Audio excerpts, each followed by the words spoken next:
Muito bem. Presidente, primeiro parabéns, né? Primeira vez que o Oeste assume o comando da FIEP.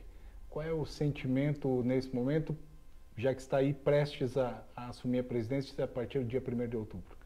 Bom, obrigado pelo espaço, né? Quero deixar aqui um abraço aos sindicatos da indústria da nossa região aqui e a todos os industriais. Bom, o sentimento é um sentimento de responsabilidade e também de união de um grupo de diretoria que nós estamos aí para colocar em prática um plano de trabalho que nós fizemos durante um ano. Então nós trabalhamos em cima de um projeto, esse projeto ele está bem elaborado para a gente já no início do nosso mandato começar a executar. Qual é o foco principal deste plano de trabalho? Primeiro, colocar para a sociedade qual é a nossa real missão, qual é o nosso real propósito. A federação ela tem as casas SESI e SENAI, mas a federação ela tem o propósito de fazer o Paraná ser melhor do que está na industrialização. Cada federação de cada estado tem o seu propósito de levar mais indústria para o seu estado. Mas isso tem que ser de forma um pouco mais incisiva nas bases. Um município que não está preparado ou não entende a importância de uma indústria, ele pode inibir ou o nascimento ou até a vinda de uma indústria. Isso nós estamos falando de infraestrutura básica, código tributário, questões regulatórias, um plano diretor. Então tudo isso inibe uma indústria. Mas isso é tão grave que às vezes dentro de uma associação comercial, quando eu fui presidente aqui, você percebe que a composição é muito mais de comerciantes e pessoas do serviço e poucos industriais. Então você não tem uma atenção em defesa ao ponto de chegar um momento que o município pode achar que a grande força motriz pode ser o serviço ou o comércio. A importância da indústria é tão grande porque uma das forças dela é a balança comercial positiva do município. É a única que consegue vender para fora do município e trazer recursos para o município. Muitas vezes o comércio e serviço ele circula dentro, o supermercado circula dentro, uma loja de roupa circula dentro. Mas a indústria é aquela que vende para outro município, para outro país e consegue trazer recursos para o seu domicílio. Isso é uma coisa tão básica que nós que estamos aqui na região, nós defendemos o agro naturalmente. Por quê? Eu não tenho fazenda, muita gente não tem fazenda, mas você sabe que o agro é a vocação. Se acabar o agro, nós temos um grande problema de desenvolvimento da economia. A indústria também tem que ser vista dessa forma. Os Estados Unidos fez um movimento de tirar o Parque Fabril e levar para a China no final da década de 90, início dos anos 2000, e descobriu que fez um grande equívoco e teve que repatriar todas as indústrias, né? E isso no Paraná, que é um estado novo, é o 4º estado na produção industrial do Brasil, é a 4ª força, é muito novo, é muito recente. Então, você pegar a história industrial do Rio Grande do Sul é mais antiga que a nossa. A nossa região industrializou depois de 1950, depois da grande crise do café, porque ainda não tinha nem rodovia para chegar aqui. Então, nós somos extrativistas até a década de 70. Então, nós somos novos da industrialização, porém, somos referência. As pessoas não percebem, mas a cooperativa, quando industrializa e faz o alimento, que é um produto de bens de consumo não durável, é uma indústria, ela se confunde porque tem o CNPJ cooperativa. Mas cooperativa é um modelo jurídico tributário. Ela poderia ser uma SA, ela poderia ser uma SPE, uma sociedade limitada, mas ela é uma indústria. Essa aproximação com o agro é um dos motivos de um dos seus vices ser o Kiefer, que é da Avipar, e também é da região, e também tem essa visão estratégica em relação ao setor do agronegócio, presidente? A indústria paranaense, o maior conjunto da indústria vem do setor de alimentos. Então nós temos o setor extrativista, mineral, metálico, nós temos N situações, N indústrias. Mas o setor de alimentos é o mais forte. E o sindicato que o Roberto Kiefer está presidente, é um dos maiores, é um dos que mais tem VBP e também um dos que mais emprega. Então a importância dele, não só pela região, mas o sindicato dele não é de base regional, é de base estadual. é natural que ele esteja na diretoria. Na verdade, o sindicato dele ficou muito tempo fora. E como nós tivemos a condição de montar a nossa chapa, agora a gente trouxe o máximo de que a gente pôde de pessoas que a gente que sabe, que conhece, que estão vinculadas principalmente à nossa região. Ainda falando do agro, várias regiões, mas o Oeste em especial, tem gargalos muito graves até em relação à questão de logística, principalmente. A gente tem deficiência de ferrovia, a gente tem deficiência de aeroporto, rodovias que deveriam ter sido duplicadas há muito tempo. Como é que o senhor entende o papel da FIEP nessas questões? Primeiro que ela tem que ser propositiva em orientação técnica. Quem está, o gestor público, ele tem 1000 problemas. Nós temos que mostrar que a logística é uma pauta fundamental, porque o social toma muito tempo e muito recurso, ou melhor, é voltado ao social, mas a infraestrutura é fundamental. Mais do que isso, quando você pegar uma relação de 10 obras, cada região quer a sua e a prioridade da sua região. Então nós precisamos também mostrar aquilo que é essencial, que é indispensável. Então uma estrutura ferroviária, uma indústria que não tem uma condição logística de poder levar sua produção ou para o porto ou para o mercado consumidor, como a gente falou no começo, tem indústria daqui que não vende aqui. A Praça Dona Dulce não vive do comércio de Toledo, ela vive do comércio fora de Toledo. E tem um problema, nós temos produtos que têm valor agregado por peso, que a logística não interfere. Então, você pegar 1 quilo de remédio, você vai falar, dá para mandar de jatinho. Se você pegar 1 quilo de milho e você perceber o custo do transporte nesse produto é muito grande. Quando você traz a proteína como já uma transformação da nossa proteína, da questão do grão, você percebe que dá valor agregado, diminui o impacto do frete. Mas, se não tiver valor agregado, pela distância do porto, pela distância do mercado consumidor, a nossa região fica cada dia menos competitiva. O custo Brasil, que é da porteira para fora, ele impacta muito. Então, é fundamental, nós temos que estar próximo do tema e nós temos que ser propositivos. Nós temos que sempre estar tentando ajudar o poder público a perceber qual que é a melhor obra e qual a necessidade dela. E o senhor assume num momento estratégico até essa questão do pedágio, que a FIEP e o G7 acompanharam muito de perto. Como é que o senhor entende esse modelo de pedágio que foi proposto? Qual é a posição da FIEP em relação a esses leilões que estão prestes a acontecer? Eu, como presidente eleito, não posso falar pela FIEP, só vou poder falar o dia que assumir a nossa plenária e tiver uma posição institucional. Mas eu vou falar agora como membro do Programa OS Desenvolvimento, que nós participamos aqui.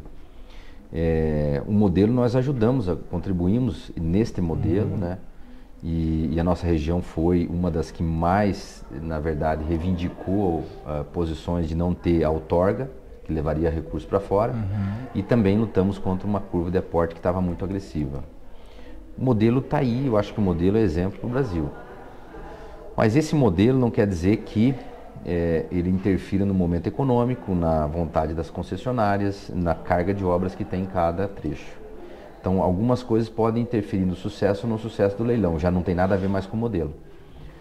Nós lutamos muito agora para que o PL 1712 de 2022 seja aprovado no Congresso, já teve uma boa parte do trâmite, que é uma questão tributária das concessões de pedágio, e esse projeto de lei vai dar uma queda na tributação na faixa de 15% no valor da tarifa, que é muito importante para a nossa região.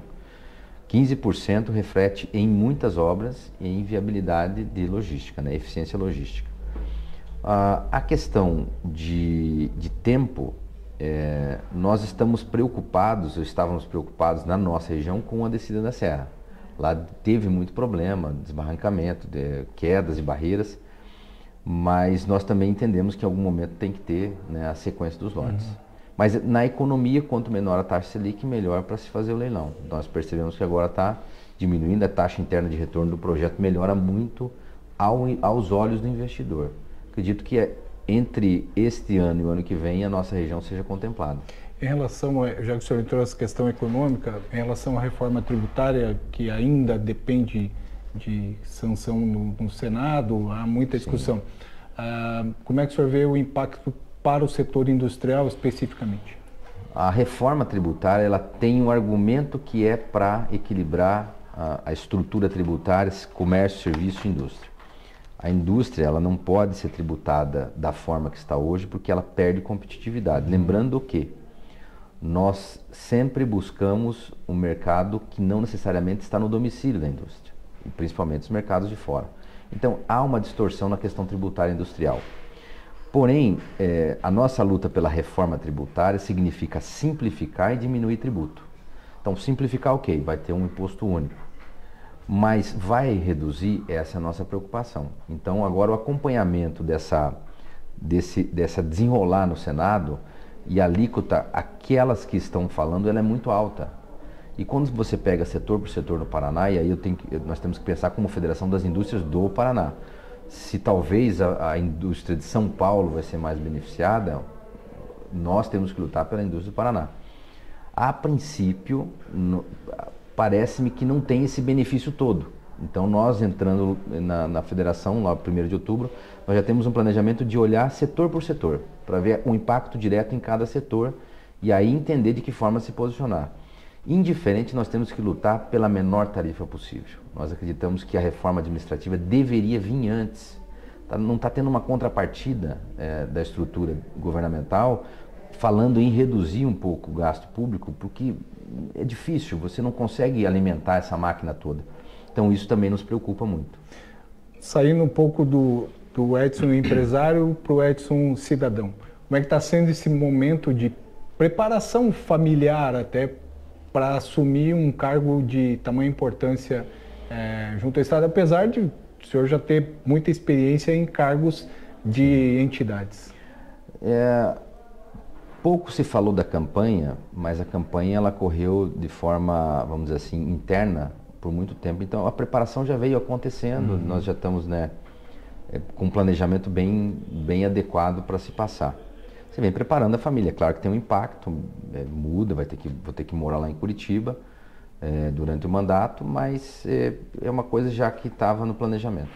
E em relação à campanha, o que o senhor acredita esse sucesso na eleição? Afinal de contas, foram praticamente 2/3 dos votos, né? Era um anseio da comunidade empresarial e industrial mudar um pouquinho eu vou usar um termo aqui, o centro de comando da FIEP? O grupo que está lá hoje é o mesmo grupo que está com o nosso grupo. Nós temos 82% da diretoria que está e que veio para a nossa nova diretoria.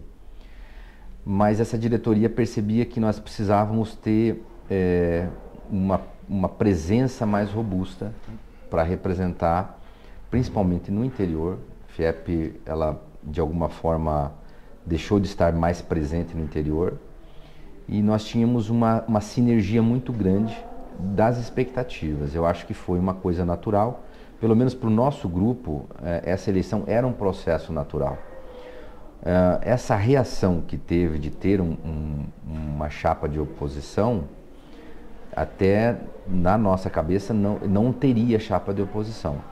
Aconteceu porque se criou talvez uma percepção da capital que o interior não poderia estar com a presidência nesse momento, e aí o interior estava muito unido, nós percebemos que era o momento de continuar no interior, porém nós não alimentamos essa tese capital interior, nós sempre entendemos que tem que ver quem está melhor naquele momento, quem tem condições de estar representando naquele momento.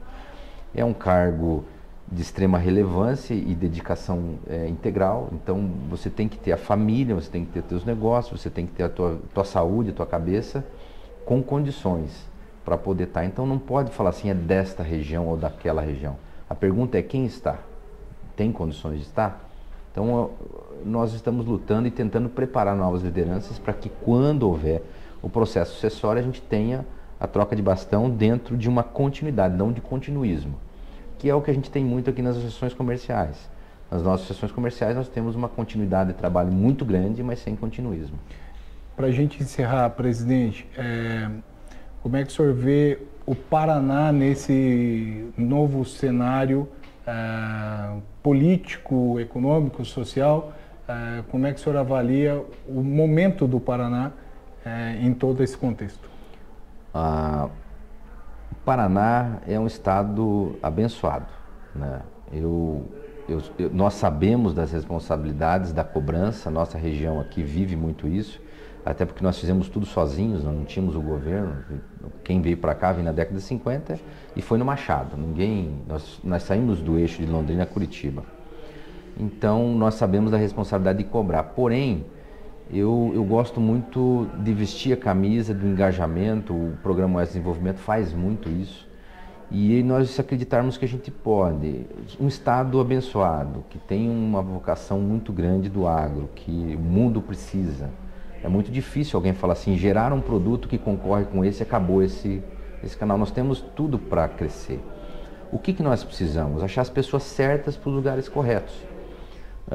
Eu tenho uma percepção que eu sempre tento praticar, que é, você pega Israel, você vai lá, você vai perceber que pouco recurso no meio de uma guerra, e eles dão exemplo para o mundo em desenvolvimento, em tecnologia. Mas se você for ver os líderes, eles não são líderes por carisma, são líderes por competência. Ninguém vai lá eleger alguém que vai colocar eles no fronte de batalha sem uma capacidade mínima de luta. E talvez no Paraná e na nossa região, nós temos que quebrar um pouco dessa linha de querer eleger simplesmente quem tem carisma ou quem é politicamente aceitável. Nós precisamos ter pessoas comprometidas e as pessoas certas nos lugares corretos. Então tem lugar que, se você colocar uma pessoa que não tem condições de cobrar, não tem condições de estar lutando pela demanda, ele vai ser amigo de todo mundo, mas não vai cumprir sua missão. Então nós precisamos de pessoas boas, pessoas que acreditem, que vestem a camisa e que sejam as pessoas corretas no lugar correto. Não adianta fazer guerra, mas também não adianta ser simplesmente alguém que está lá para ser servil. Então eu acredito que o Paraná está evoluindo muito nisso. É menos tapinha nas costas e mais tapinha nas mãos? É mais objetividade, né? Nós temos que ter uma proposta, um propósito. Senão, ficamos em casa e vamos cuidar da nossa vida, né? Eu acho que tem que ter uma certa seriedade nesse processo. Presidente, obrigado pela atenção. Boa sorte aí nessa nova missão, né, que apareceu aí na sua vida. Eu agradeço o espaço e novamente agradeço aos sindicatos da nossa região aí pelo apoio.